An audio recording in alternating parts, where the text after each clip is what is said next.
Soldier was a regular, he was a columnist on the Daily Mirror. When I was growing up, he was never off the TV.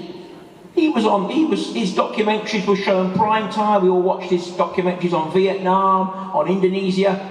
Where's he today? You can only see him on RT. Quite astonishing. This guy was mainstream. And so too many other journalists 20, 30 years ago, with our views, were on regularly on the BBC, on ITV, in the daily newspapers. They've been pushed totally out. WikiLeaks.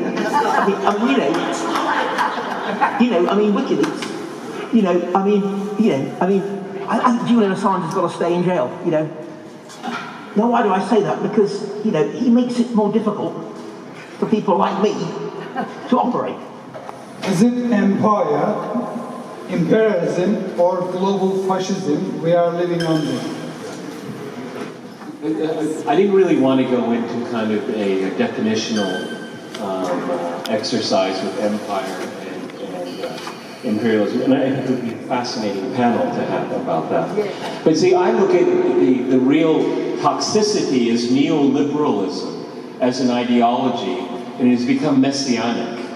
Now, we had Tony Blair on the panel for a short. Hang on. No, Tony, back, okay? People say Iraq was all about oil. No, it wasn't. It was partly about oil. Partly. But it's part of an ideology that does not allow dissent. That's why in my presentation I said a regime change has come home. It wasn't that case before, but over and over again we have regime change because it has a messianic intolerance of anyone that will not, or any country that will not take the knee, or an individual like Julian Assange that won't take the knee. So I feel it's even worse. That's why I don't use the word imperialism, because it's even worse than imperialism, because if we take like a 19th century definition of imperialism, then you're looking at just like profits and plundering and all that, which of course is part of regime change as well. But for me, it's far more toxic and because you're dealing with people that are ideologically possessed. And how do you interact with someone that is ideologically possessed? I mean, what do you do? And you go to Helsinki and have a conference with the devil himself? No, you don't.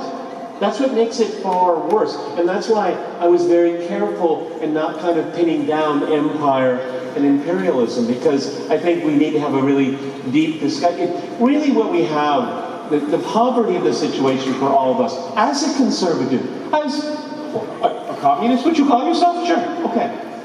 But it's not the difference, because my conservatism and your communism is not what separates us, per se, at all. Because we have the same interest. We talked about the working class incessantly during lunch.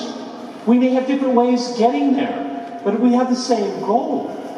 But when you have an ideology that is, it doesn't allow any form of interrogative, that's the bad situation we're at.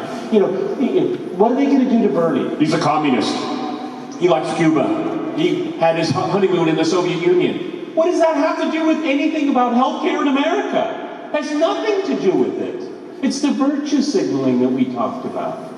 Because they won't talk about issues that affect everyone in this hall, in this wonderful church.